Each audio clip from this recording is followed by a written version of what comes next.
Hi, I'm Alex. Hi, I'm Iris.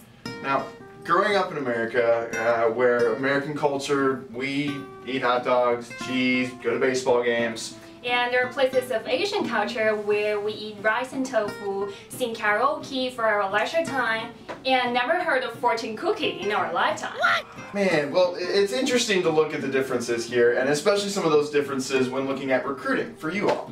So today we're going to talk about some of the culture differences that we've seen between American culture and Asian culture that matter to you in the recruitment process. Number 1, resume. Alex, you know what? A typical resume usually begins with a profile picture on the top, and then we address the most emphasis on the education history. Like they will say, we only hire people with a master's degree from a rank A university, like Harvard or Stanford. Interesting. Well, you know, here in America, it's all about experience. You have these kids who are not even going to college, just going to coding school and getting a job. It's all about that experience here in America. That's interesting. Just a difference, right? Number 2, talk about yourself. So a lot of times the first question that we were asked in the interview is to talk about yourself. So Alex, how would you talk about yourself? Oh, well, I would start by talking about my riveting physics degree and what would be different about it in China?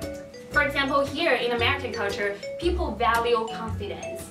But for Asian culture, people value humility. We are brought up to be modest and humble. We are not supposed to talk about ourselves because this is culturally bad.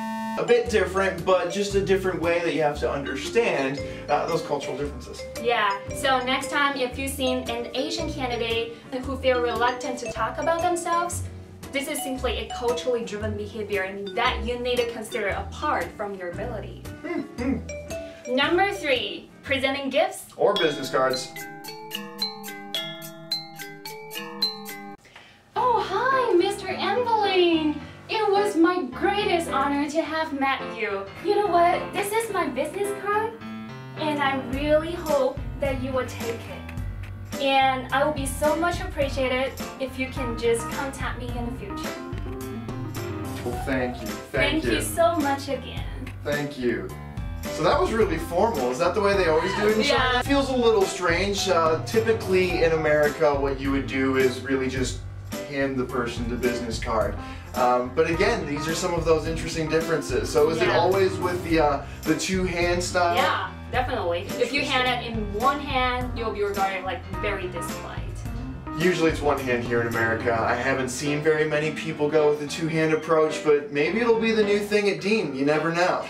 So how would you present to me, for example, if you met me in a meeting? Well, I would probably go up to, oh, hi Iris, I'm Alex. Oh. And that's probably it. Okay, and you'll call me Iris instead of Miss Wang? Or... If I knew you, yeah, I would probably call you Iris. The first time I might call you Miss Wang, but not sure. Okay, then that's another difference. So for most Asian people, we never address those important people by their first name. We'll always say Mr. Emeline rather than Alex. We will, for example, say Professor Wang rather than Iris. In most Asian countries, we have the hierarchical culture. The distance, the psychological distance between people are much greater than here in the United States. For example, the US and China. You see the difference, and that's why we address people by their last name. It's the psychological distance between people.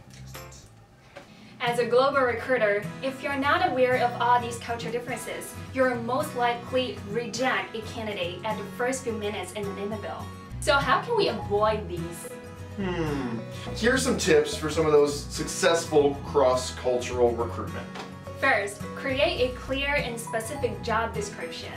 List and clarify what are the skills that are must-have and nice-to-have. That will help candidates understand better what qualities recruiters are looking for in order to find the best fit.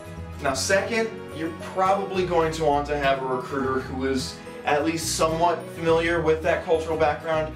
the language comes with that. If you can't communicate with that other individual at some level, it's going to be difficult to at least assess that individual's abilities. Now, that being said, if you can get a local, that would be ideal. It's going to make things a lot easier for you. Lastly, post the recruitment process on your organization's website. This will help them understand what you're asking for and steer the questions to the areas that are more important to you. There's no doubt that a multicultural workforce can provide tangible benefits to you as a recruiter. Just think of all the hundreds of thousands of individuals you could open yourself up to if you have a multicultural recruitment process targeting all those individuals across the globe. So we hope that all these tips that were provided today are helpful to you, and we're looking forward to hearing from your story about culture differences that you've occurred in your recruiting process.